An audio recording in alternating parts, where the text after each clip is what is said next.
Synesthesia is a condition where your brain messes up the processing of different sensory information. This can cause a person to experience more than one sense at a time. For example, some people might see numbers as colors, or there's this other type of synesthesia where people can experience like what they see. So if someone's hands are shaking and you see that, you might feel as though your own hands are shaking even if they're completely still. One of my favorite webtoons, Space Boy, has a character with synesthesia, Amy, the main character. It's stated since the beginning of the series that Amy goes through life sensing people as flavors.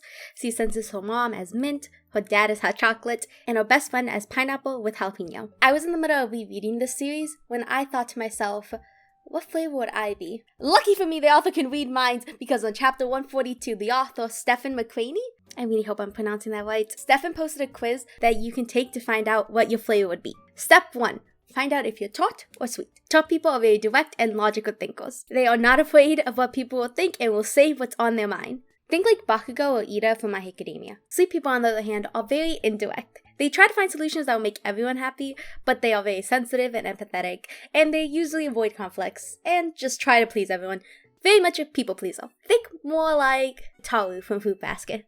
Determining whether you're tart versus sweet is basically trying to see if you're T versus F on your MBTI. Step 2. Are you spicy or savory? Really simple. Spicy people are extroverts, savory people are introverts. So whichever one you are, put yourself in that category. Step 3. Are you a bitter person or a salty person? Bitter people are organized, type A personality, they like having things checked off, they plan for the future. Bitter people are the people that have their shit together, basically. Salty people are the free thinkers of the world.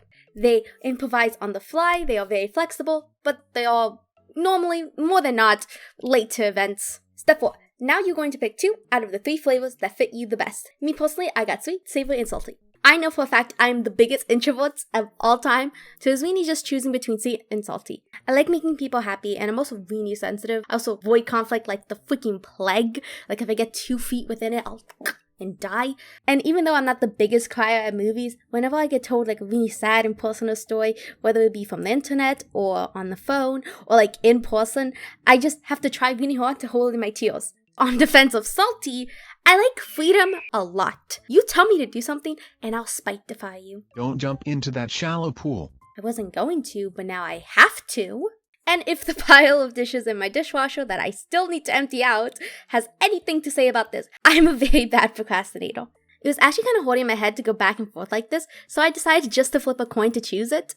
And then I thought about it a little bit more and determined that's exactly what a salty person would do. Step 5. Find your flavor in the chart below and look at the description provided by Steven. And then you're going to see if it fits you. If it doesn't, you might need to go back, reevaluate some choices along the way. For me, a salty and savory person, I'm described as, you are creative and passionate, a dreamer and a thinker. Which honestly fits me a lot more than sweet and savory did, which is, you are sensitive and autistic, poetic and a bit altruistic. I don't even know what altruistic means, so... Step 6. Find a food that fits your flavor category. The author actually put in possible flavors for you to choose from, with salty and savory's flavor being possibly guacamole and queso, mashed potatoes and gravy, and croissant with brie. And none of those really spoke to me. They're good flavors, most of them. I don't like brie. So I wanted to try to find my own. I wanted something that was equal parts salty and savory, something that really showcased my ambition and strength. I also kind of wanted it to be an acquired taste because I describe myself as an introvert who's chaotic and loud, but only to those I'm close to. So not everyone will get me, you know? I hope that makes sense. If it didn't, too bad.